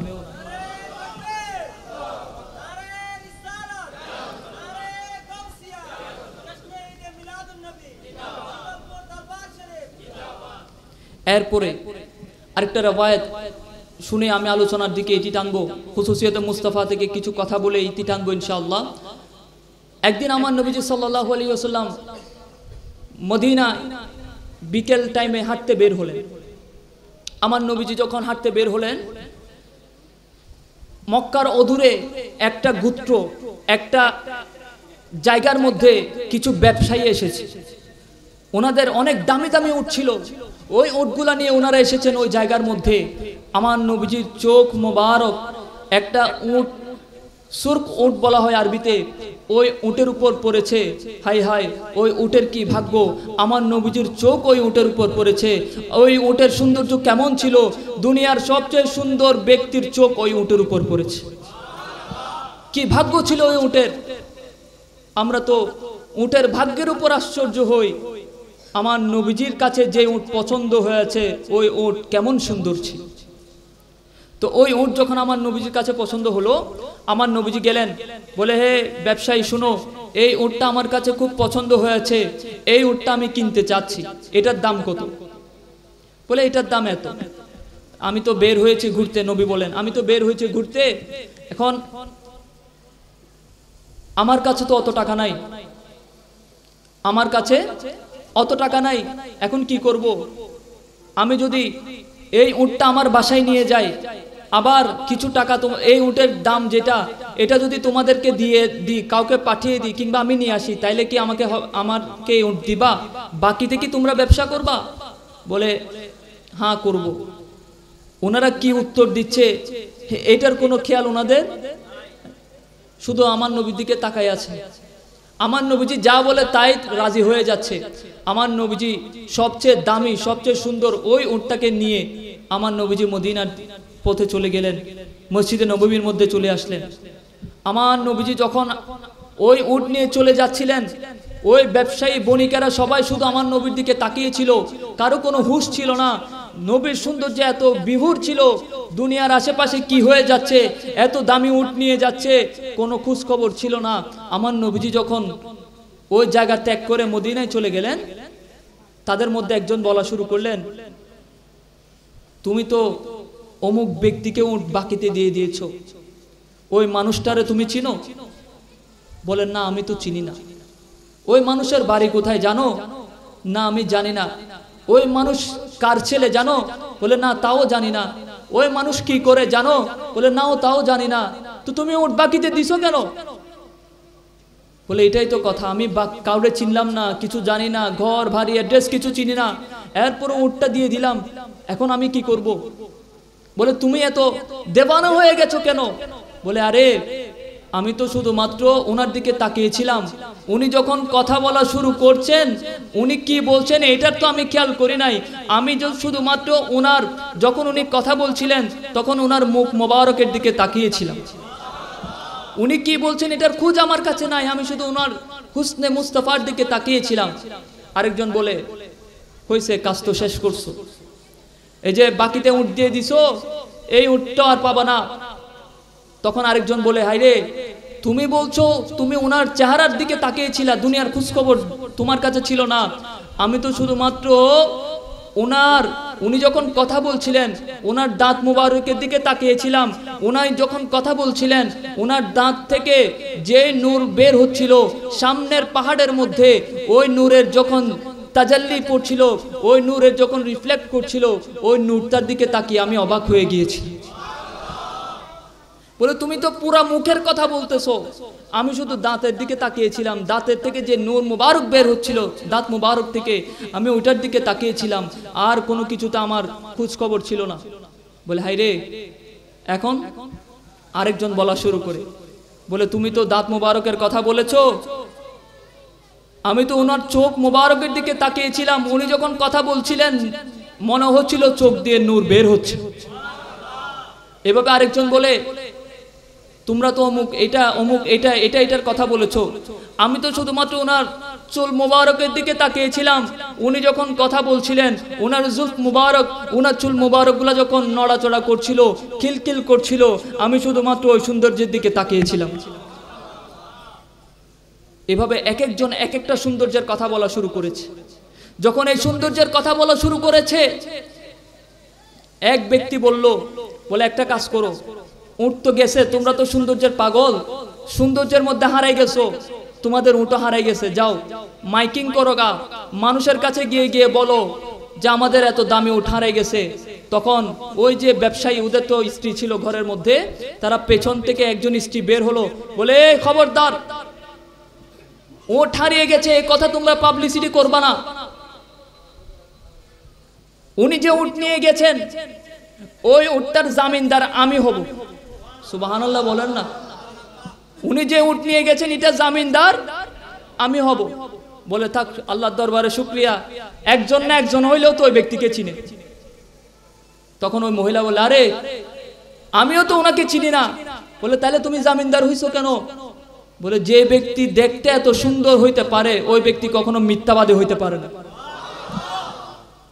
বলে যার হুসন এত বেশি এই ব্যক্তি কখনো মিথ্যাবাদী হইতে পারে। বলে ঠিক আছে। ওদের মধ্যে কথোপকথন চলছিল, এর মধ্যে আমার নবীজির সাহাবী আসলেন।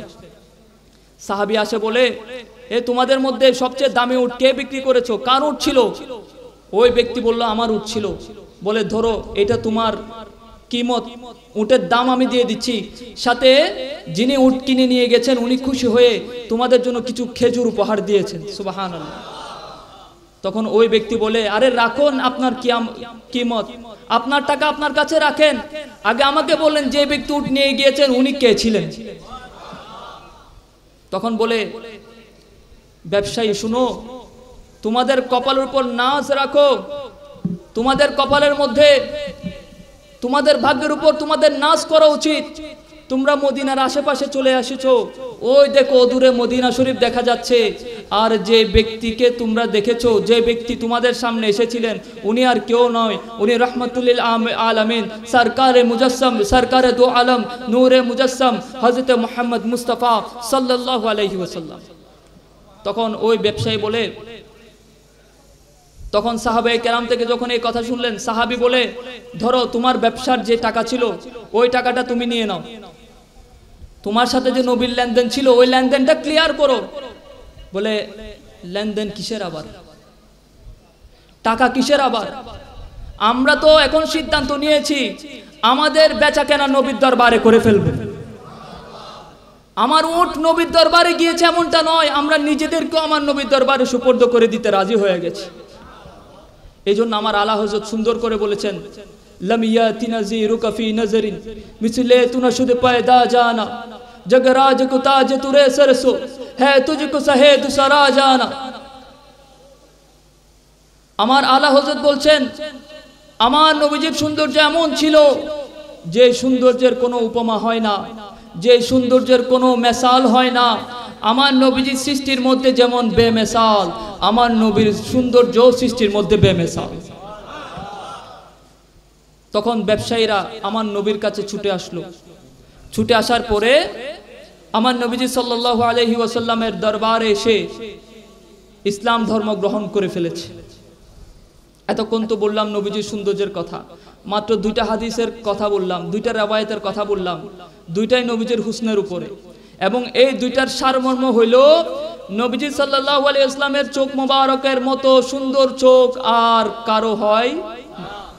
নবীজি সাল্লাল্লাহু আলাইহি ওয়াসাল্লামের ঠোঁট মোবারকের চেয়ে সুন্দর আর কোনো ঠোঁট মোবারক হইতে পারে? নবীজির চুল মোবারকের চেয়ে সুন্দর চুল আর কারো হইতে পারে? এভাবে নবীজির প্রত্যেকটা অঙ্গকে আল্লাহ অতুলনীয় করে সৃষ্টি করেছে। কোনটা রেখে কোনটার কথা বলবো? কথা বলা যাবে কিন্তু শেষ করা যাবে। এই জন্য বলেছিলাম নবীজির সৌন্দর্য বুঝতে হলে অন্তরের নবী প্রেম লাগবে। আমাদের কেউ যদি জিজ্ঞাসা করে বলে, আরে নবীজির সৌন্দর্যের এত কথা বলেছো, এই কথাগুলা কোত্থেকে বলেছো, কোন হাদিস থেকে বলেছো? তাদের উত্তর শুধু আমরা এতটুকু বলি, নবীর সৌন্দর্যের কথা তো আমরা কিতাব থেকে বলি না, নবীর সৌন্দর্যের কথা তো আমরা দালায়েল থেকে বলি না, নবীর সৌন্দর্যের কথা তো আমরা দলিল প্রমাণ থেকে বলি না। আমরা নবীজির সৌন্দর্যকে নিজের অন্তরের মধ্যে জায়গা করে দিয়েছি। কেমন জায়গা করে দিয়েছি? আমার নবীজির সৌন্দর্য কেমন ছিল এটাকে আমরা আমাদের অন্তরের মধ্যে, আমাদের দিল লাগিয়ে, আমাদের অন্তর লাগিয়ে নিজের মধ্যে এটাকে চিন্তা কল্পনা করতে শুরু করে দিয়েছি। ওই যে একটা হাদিস শুরুতে বলেছিলাম, আবু জেহেল বলেছে নবীজি বৃষ্টি, আমার নবীজি বলেছেন হ্যাঁ তুমি সত্য বলেছো। আবু বকর বলেছে হে নবী আপনি সবচেয়ে সুন্দর, নবীজি বলেছেন হ্যাঁ তুমি সত্য বলেছো। আরে আমরা তো আবু জেহেল মার্কা ব্যক্তি না যে আমার নবীর সৌন্দর্য কেমন ছিল এটা আমার নবীজির কিতাব থেকে দেখতে যাব, প্রমাণের পেছনে ছুটবো।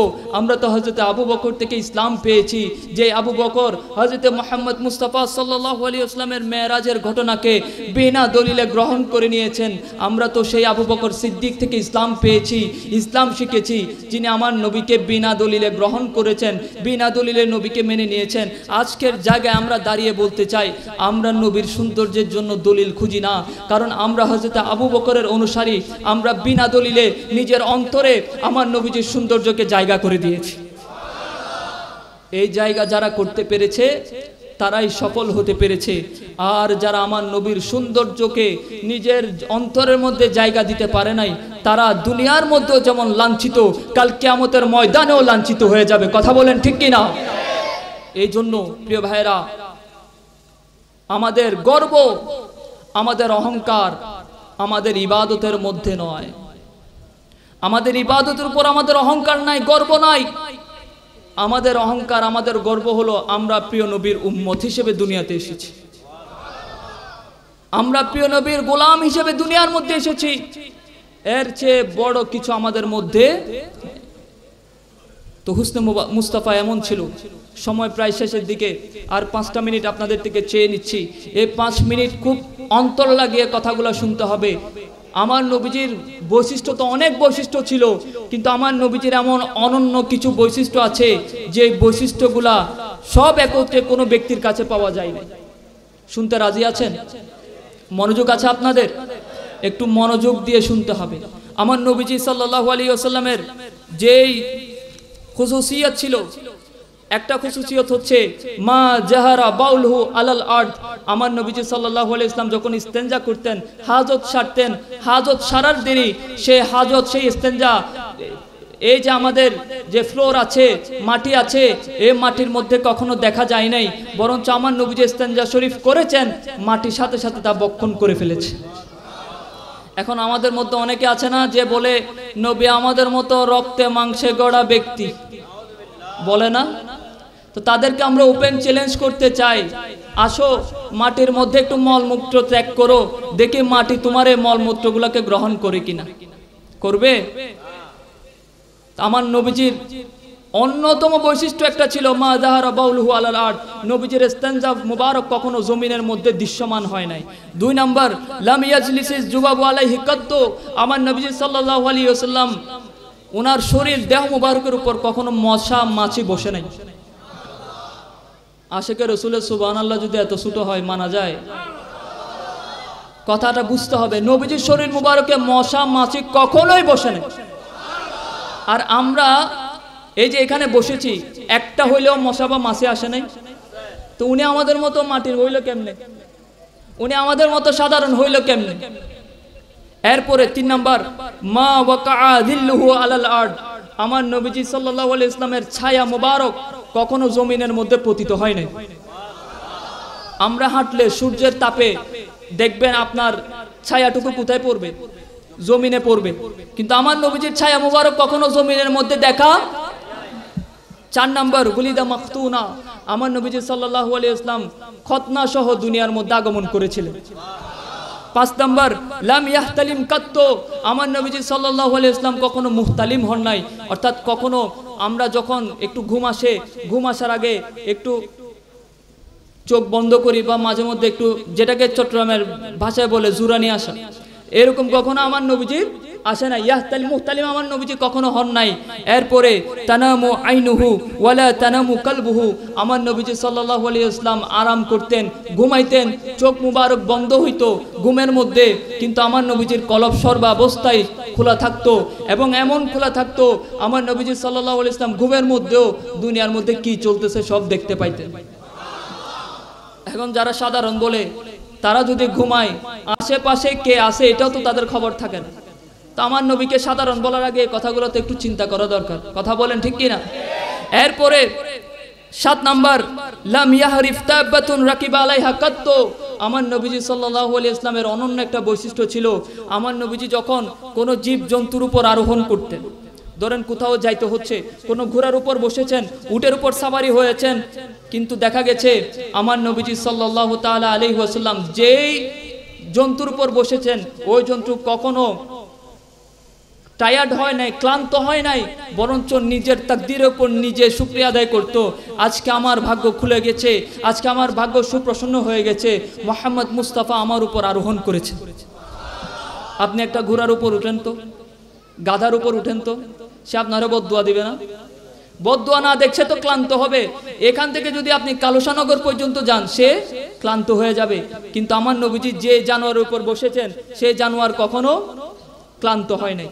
এরপরে 8 নাম্বার, ইয়ানজুর মিন খালফিহি কামা ইয়ানজুরু মিন আমামিহি। আমার নবীজির সামনে যেরকম দেখতে পাইতেন, আমি এখানে দাঁড়িয়ে কথা বলতেছি, পেছনে কি হচ্ছে, ছেলেরা যে দুষ্টামি করতেছে, এগুলো আমি দেখতেছি। আপনারা আবার আমি সামনে স্টেজে ওনারা বসে আছেন, ওনাদেরকে দেখতেছেন, এটা আপনাদের সামনে বিদায়, আপনার পেছনে কি হচ্ছে আপনি দেখতেছেন। আমার পেছনে কে কি বলতেছে, কে কতটুকু কথা বলতেছে, এটা কি আমি দেখতেছি? কিন্তু বলা হচ্ছে আমার নবীজির সামনে যেমন দেখতেন পেছনেও তেমন দেখতেন। এগুলো হচ্ছে নবীজির স্পেশাল গুণ, খুসুসিয়াতে মুস্তাফা। 9 নাম্বার, লাম ইয়াতাসাআব কাত্তু।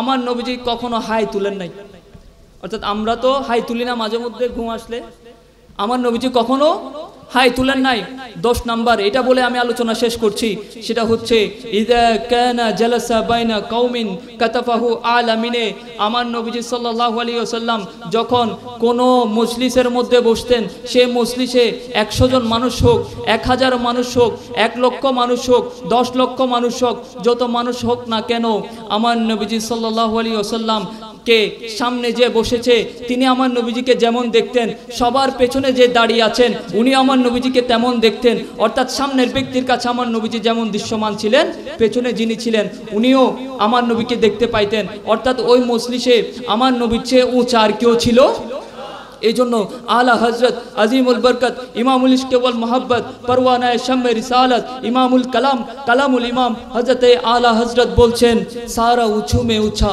समझिए जिसे है वो ऊंचू में ऊंचा हमारा नबी खल्क से औलिया औलिया से रसूल और रसूलों से आला हमारा नबी सबसे आला हो वाला हमारा नबी सबसे बाला हो वाला हमारा नबी वमा अलैना इल्ला अल बलाग अस्सलामु अलैकुम व रहमतुल्लाहि ताला व बरकातुहू सलाम अलैका या रसूल सलाम अलैका या हबीब सलाम अलैका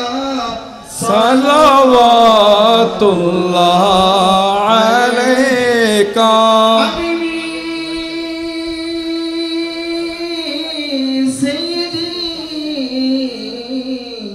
या रसूल अल्लाह मेरा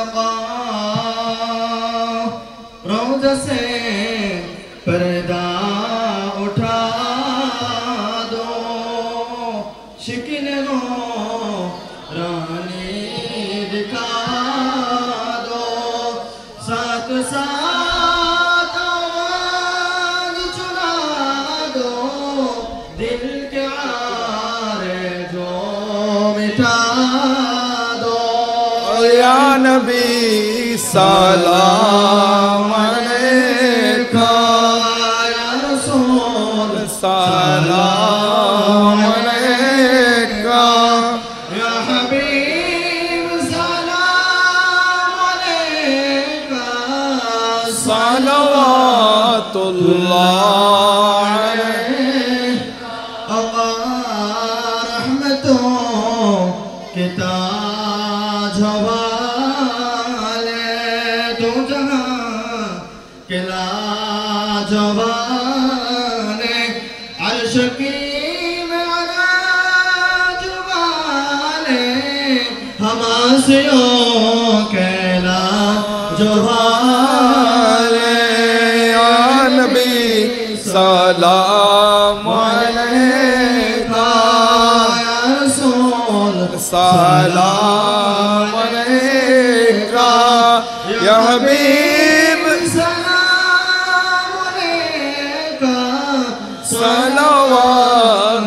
सलावतुल्लाह अलैका उस आज़म इमाम मुत्तक़ा वन्नक़ा गौसे आज़म इमाम मुत्तक़ा वन्नक़ा जलवाए शाने कुदरत पहला को सलाम मुस्तफा जाने रहमत पहला को सलाम शमे बज में हिदायत पहला को सलाम हाजाए हाजगान राजाए हिंदुस्तान उस्माइनुद्दीन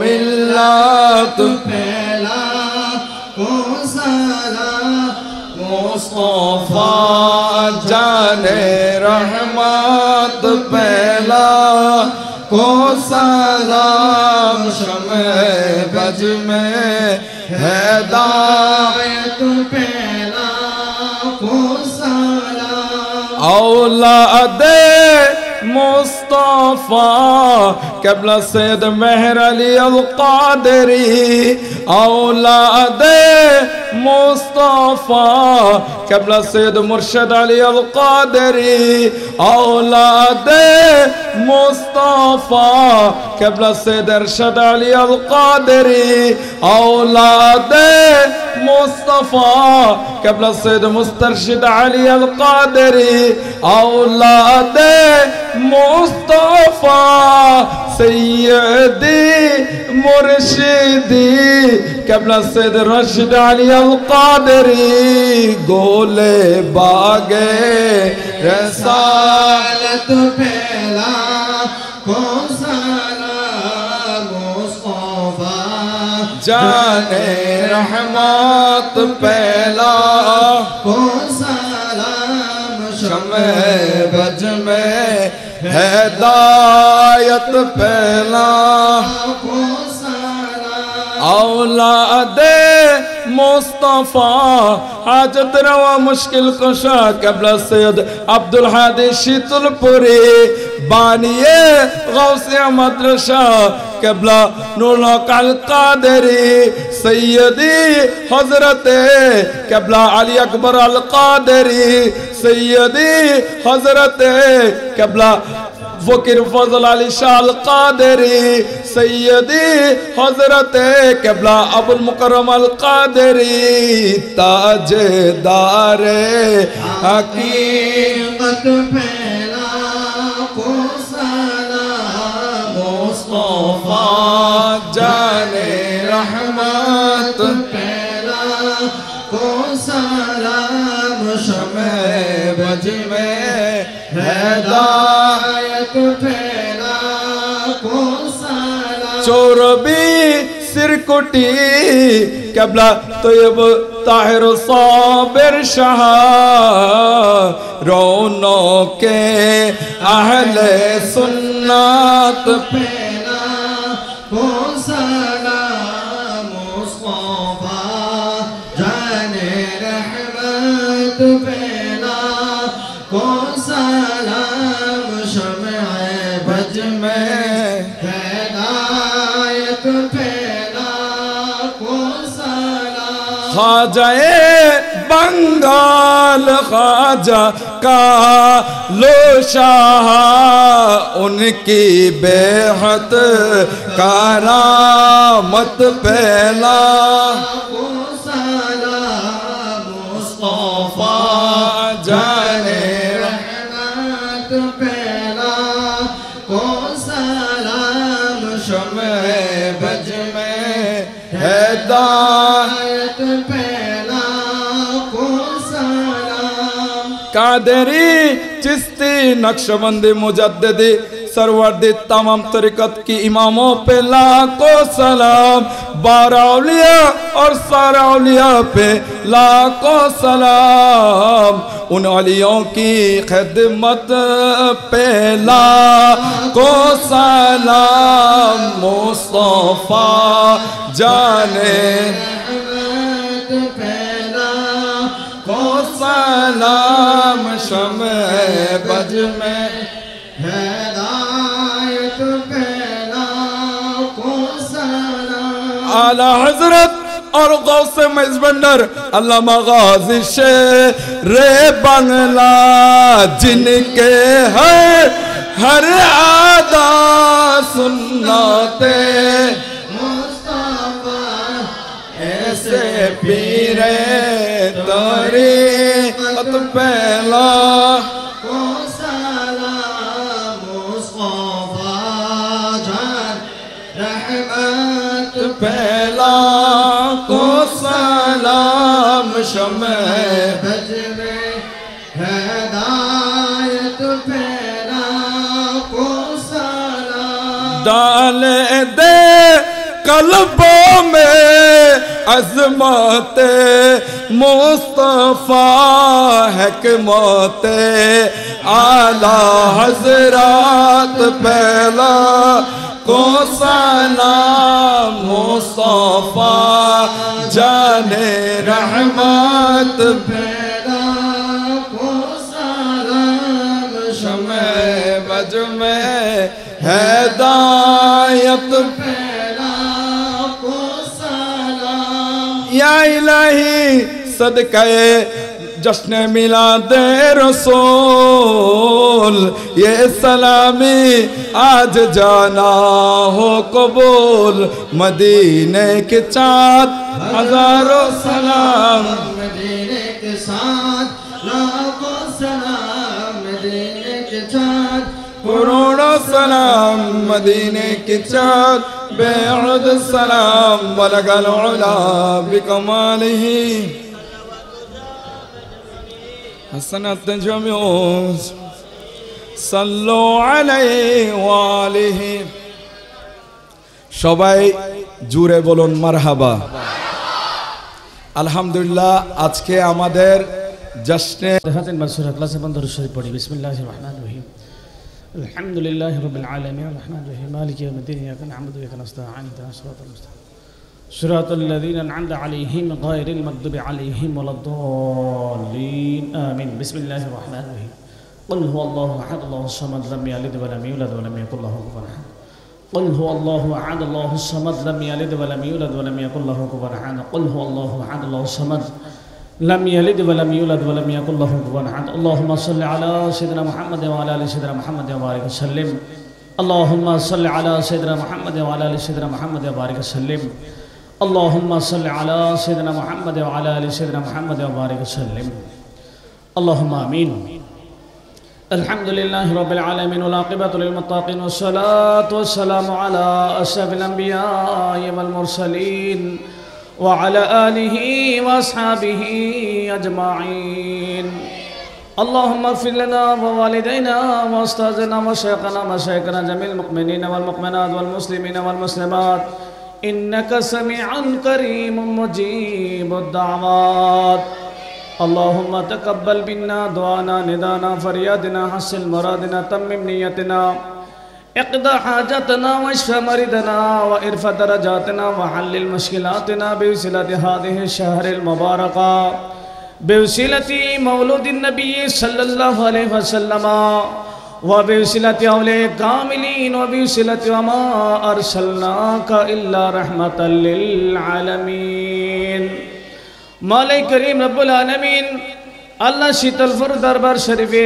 আল্লাহ তোমার নবীজির ঈদ মিলাদুন নবী সাল্লাল্লাহু আলাইহি ওয়াসাল্লাম উদযাপন উপলক্ষে আল্লাহ প্রথম দিন থেকে শুরু করে আজকে তৃতীয় দিন আল্লাহ মিলাদ মুস্তাফা সাল্লাল্লাহু আলাইহি ওয়াসাল্লামের ব্যবস্থাপনা উলামায়ে কেরামদের বয়ান ও তাকরীর আল্লাহ তাবারকাতের ব্যবস্থা আজকে তৃতীয় দিনের মতো শেষ হচ্ছে আল্লাহ যা কিছু আয়োজন ইন্তজাম করা হয়েছে আল্লাহ সকলের পক্ষ থেকে আপনার কুদরতি শাহী দরবারে কবুল করুন আল্লাহ সব কিছু সওয়াব লক্ষ কোটি গুণে গুণান্বিত করে আপনার হাবিব সাল্লাল্লাহু আলাইহি ওয়াসাল্লাম রোজে পাকে পৌঁছায়া দিন আদম সফিল্লাহ থেকে ঈসা রূহুল আলাইহিস সালাম পর্যন্ত আল্লাহ সমস্ত আম্বিয়া আলাইহিস সালাম যারা আল্লাহ তোমার নবীজির আগমনের শুভ সংবাদ আল্লাহ প্রত্যেকেই প্রদান করে গেছেন আল্লাহ সমস্ত আম্বিয়া আলাইহিস সালাম রোজায় রোজায় পৌঁছায়া দিন আল্লাহ সকল সাহাবায়ে কেরাম আসহাবে রাসূলুল্লাহ আনসার রাসূলুল্লাহ মুহাজির রাসূলুল্লাহ জামার রাসূলুল্লাহ মুহিব্বুর রাসূলুল্লাহ খুলাফায়ে রাসূলুল্লাহ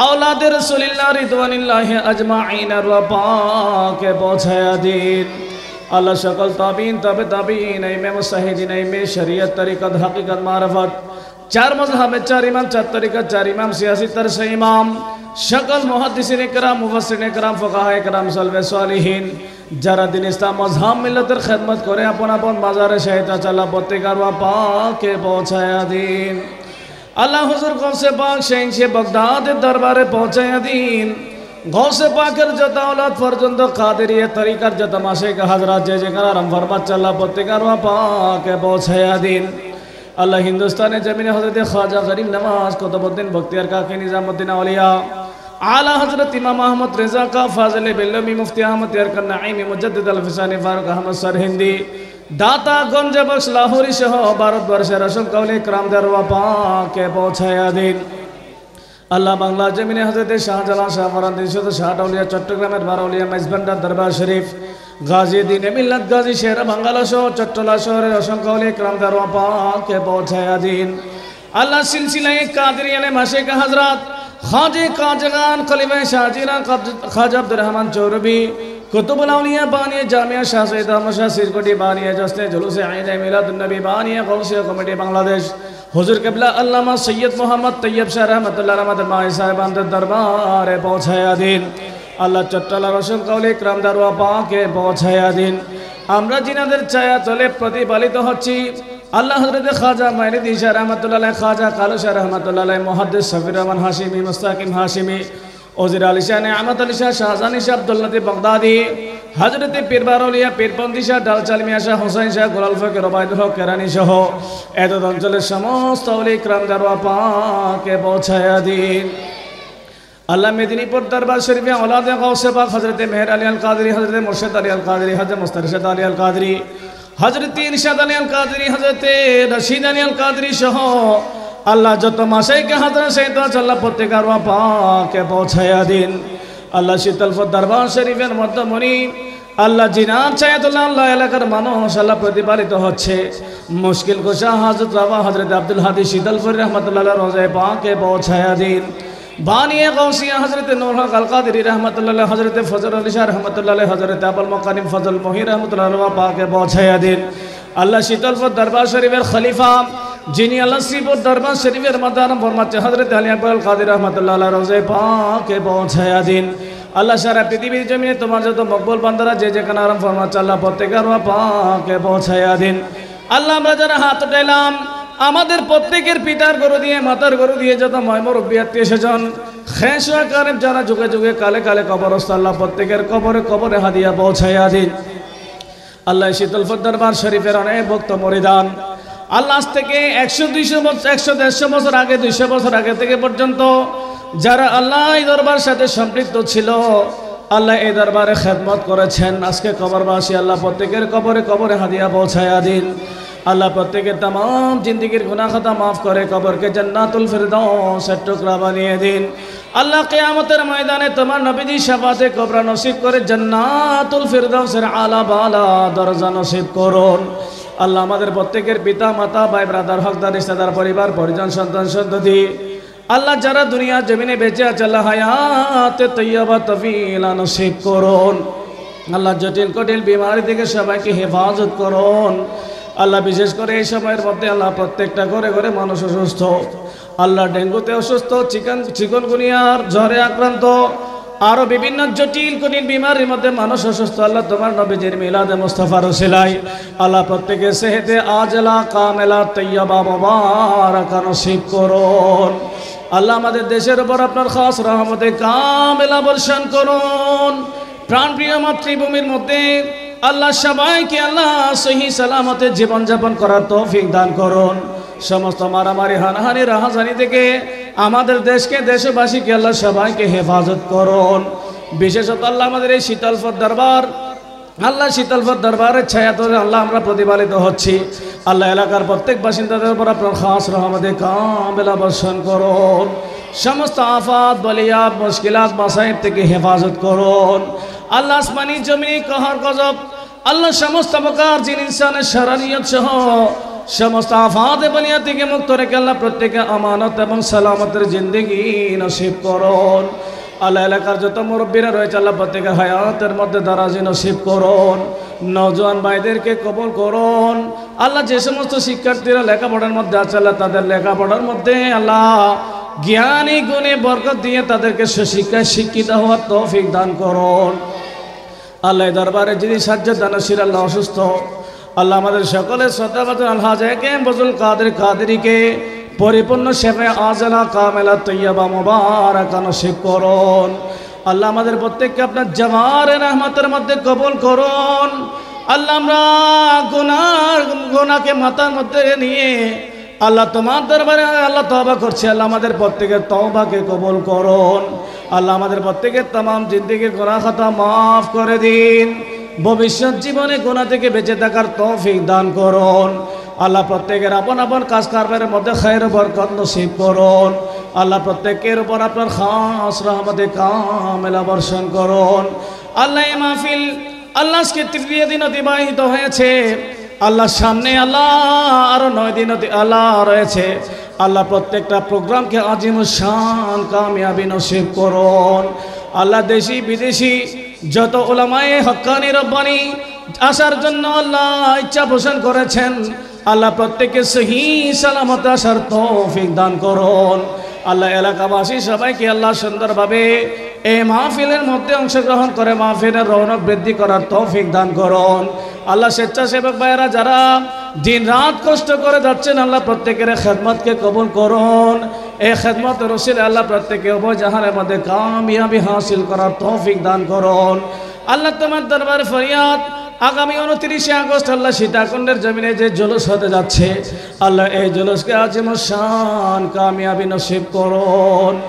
আল্লাহ প্রাকৃতিক অবস্থা স্বাভাবিক রেখে সমস্ত মকর রকাবত বাধা বিপত্তি থেকে মুক্ত রেখে আল্লাহ সহি সালামত আল্লাহ নবীজির জুলুস আমাদের সবাইকে করার তৌফিক দান করুন। আল্লাহ ভাইদেরকে সহি সালামতে যাওয়ার এবং জুলুস শেষ করে সহি সালামতে আসার তৌফিক দান করুন।